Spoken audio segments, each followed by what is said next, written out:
Salut tout le monde, donc je vais faire ici la correction du travaux dirigés.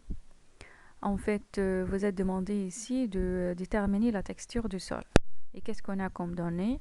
Donc, on a les poids ou les résultats en fait de l'analyse granulométrique. Donc, vous savez comment on effectue l'analyse granulométrique, comme on l'a déjà fait au laboratoire de l'Institut. On a donc comme poids initial total de l'échantillon, c'est 250 grammes. Il y en a les poids des différents constituants de cet échantillon-là. On a l'argile, l'aimant fin, l'aimant grossier, sable fin, sable grossier. Donc, au début, on a besoin de savoir le pourcentage de chaque constituant. Et c'est la question numéro 1. Donc, moi, je vais faire le calcul sur Excel. Vous pouvez le faire donc avec calculatrice. Donc, je vais écrire ici les échantillons. J'ai de l'argile, j'ai de l'aimant et de sable. Donc, le poids de chaque constituant en grammes. On a l'argile qui pèse 38 grammes. L'aimant. Donc, pour le l'aimant et le sable, qu'est-ce qu'on a? On a de l'aimant fin et de l'aimant grossier, de sable fin et de sable grossier. En fait, si vous revenez sur le triangle de texture, qu'est-ce que vous trouvez? De l'aimant et du sable. Donc, on n'a pas de l'aimant fin séparé de l'aimant grossier ou de sable fin qui est séparé du sable grossier. Donc, je vais faire ici un seul pourcentage de l'aimant et un seul pourcentage du sable. Donc, il faut faire donc la somme de deux poids. Donc, C est égal à 27 plus 20 euros. Et pour le sable, donc c'est la somme de sable fin plus sable grossier qui sont 4. Voilà, donc j'ai les poids de chaque constituant, argile, l'aimant et sable. Donc, qu'est-ce que j'ai besoin de faire ici? Le pourcentage. Donc, comment le calculer? Donc, il faut diviser le poids de chaque constituant par le poids total de l'échantillon, multiplié par 100 pour trouver un pourcentage. De nouveau, donc, le poids de constituant divisé par le poids de l'échantillon, multiplié par 100. Voilà, et finalement, donc, le poids de constituant divisé par le poids de l'échantillon multiplié par... Voilà, donc j'ai maintenant 3 pourcentages de l'argile, de l'aimant et du sable. Donc je vais me mettre ici sur le triangle de texture. Voilà. Et qu'est-ce que je vais faire? Je vais faire la projection des trois valeurs.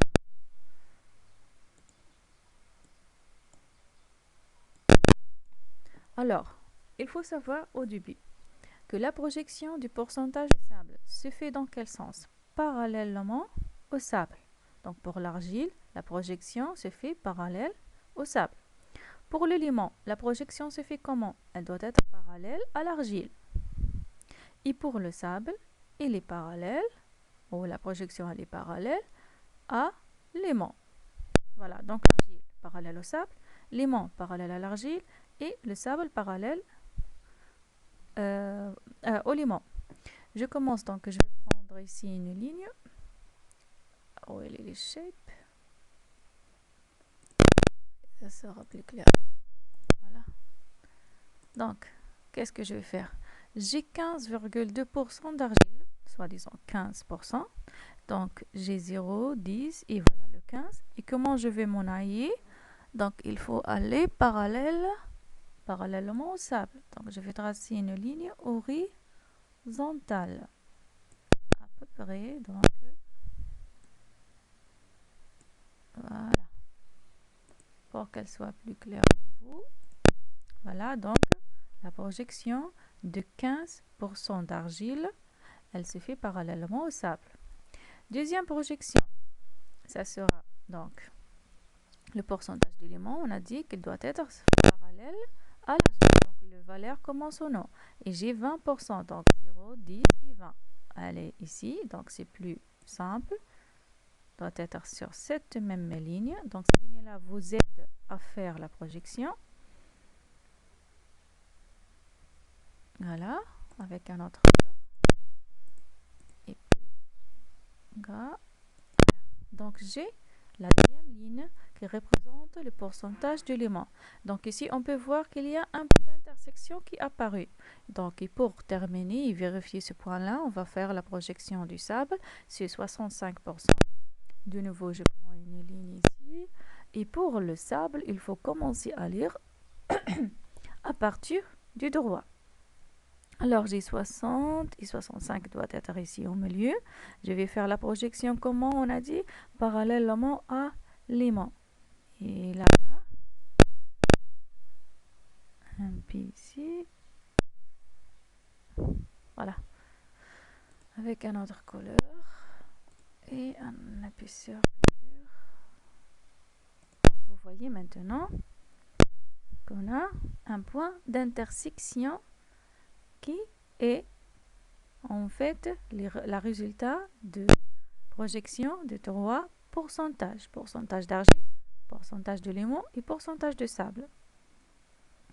Alors, si maintenant je veux lire ce point où elle apparaît, donc on trouve comme texture, donc vous pouvez lire ici, c'est limon sableux, donc c'est une texture limoneux sableuse. Voilà, donc on a répondu aux deuxième question, donc la texture de sol selon le triangle de texture est donc limoneux sableuse. Voilà donc comment résoudre ce type d'exercice. Merci.